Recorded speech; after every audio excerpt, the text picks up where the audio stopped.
afternoon. Siguro alam niyo na no kung sino, kaya lang ayaw na magsalita.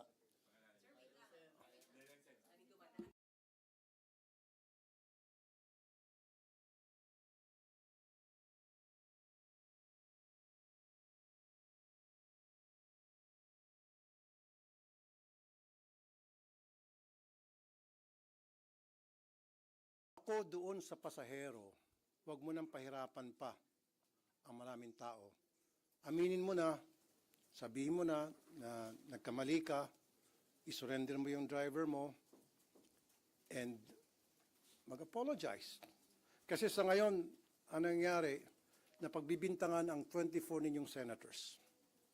And I know for a fact na wala sa 24 senators namin ang involved doon sa skandalong yon sa EDSA. Although, I also know for a fact na ito related sa isang senador. Not related. Related ito sa isang senador. Pero hindi yung senador ang sakay ng SUV na yan at that time. That I can say for now. Now, timeline. Base po sa akin Intel report, dumating itong pasahero noong November 3 sa NAIA Terminal 1 via PR number 427 from Narita, Tokyo to Manila. Arrival time 6:06. Now, lumabas ng NAIA Terminal around 6:30 p.m. Gumamit siya ng Skyway northbound, going to Magallanes and then exit sa EDSA northbound. Pag-exit niya ng EDSA, Magallanes, sa may bandang Guadalupe, doon na sila naharang. And my intel tells me na ito'y papuntang Soler, Quezon City.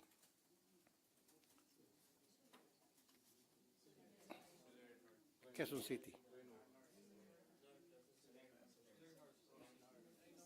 Trinoma. Isang Soler naman sa Quezon City. Yes.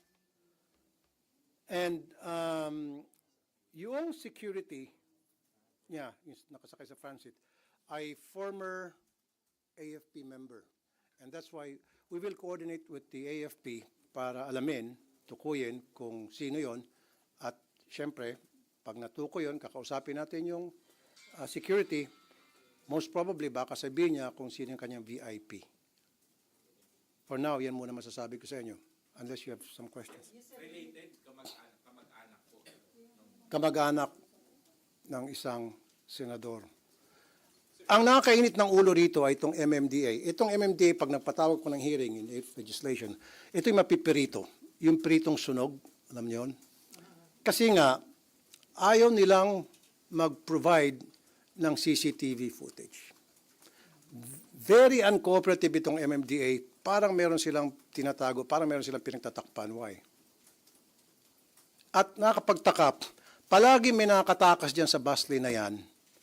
Anong ginagawa nito mga motorcycle unit ng MMDA? Palagay ko ginagamit ito pang escort sa mga VIP.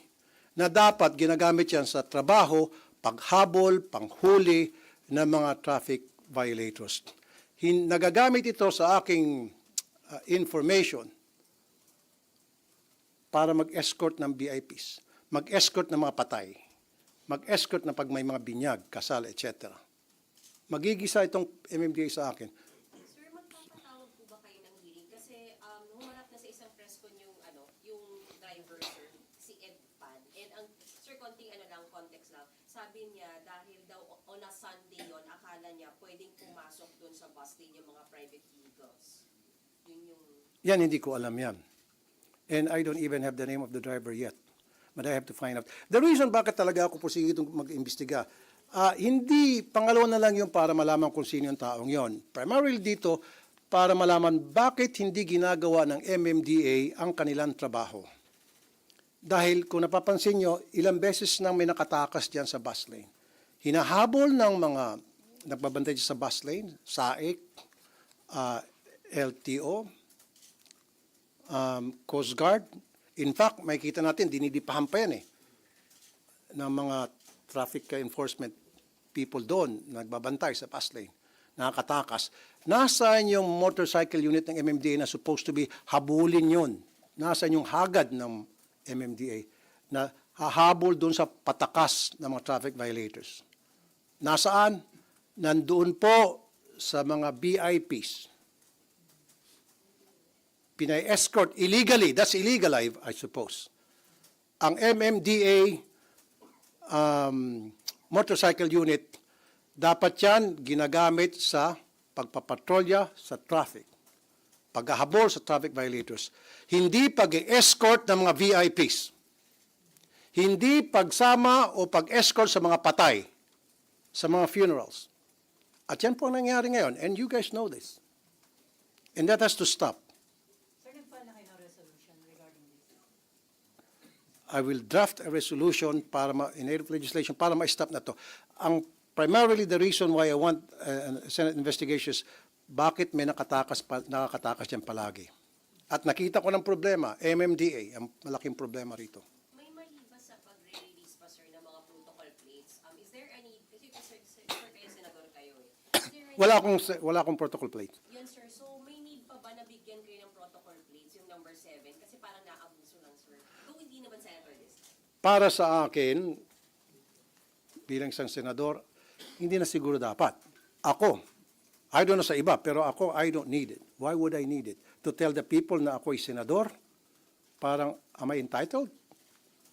I was voted by the people to serve them, not to be above them para makaiwas sa traffic. Dapat hindi ganon.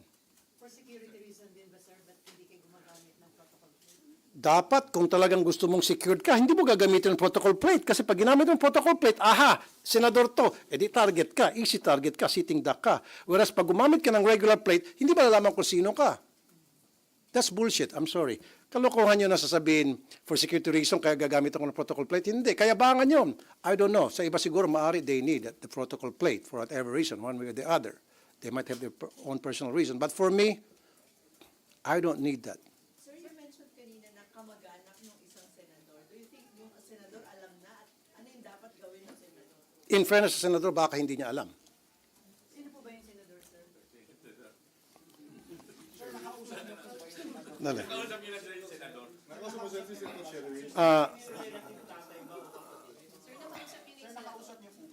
Yung senador, today, hindi. Pero noong mga nakarang araw, yung biro-biroan, nilapitan ko yung ilan sa mga senador na alam ko na merong puti na SUV. Sinabi nila na hindi ako yan, hindi ko ako yan. And true enough, hindi nga talaga sila. Dahil kamag-anak ka ng isa sa kanila. Kamag-anak ang sakay, sir, ng Escalade Kamag-anak. ng senador, sir. Yung VIP nasa likod, kamag-anak ng senador. Tingnan nyo lang ang picture. Ano bang itsura doon sa picture? Matanda ba? Ha? Green Meadows ata eh. Sir, tama yung kumakalat na picture na match yun. Dun sa, Ano po? tama yung kumakalat na picture na sa tatay ng isang senator. Hindi ko alam. Basta pinost ko rin sa Facebook ko yon, yung mukha niya medyo may edad na. Tinatanong niyo kung taga saan? Green Meadows daw. So, sir, paano yun? Fake ba talaga o hindi yung protocol plate na gamit nung... Sabi ng LTO fake. But that has to be investigated. Baka pinagtatapan ng LTO, nagkamaling LTO, whatever, I don't know. Pero why would that person use a fake plate kung samantalang pwede naman siya humingi sa kanyang kamag-anak? Na maaari, walang permiso siguro, in fairness naman dun sa kamag-anak, wala siyang permiso, kinuha lang niya dahil kamag-anak nga. And I don't think na kinunsinti ng kamag-anak yung ginawa niya. To be fair, dun sa kamag-anak.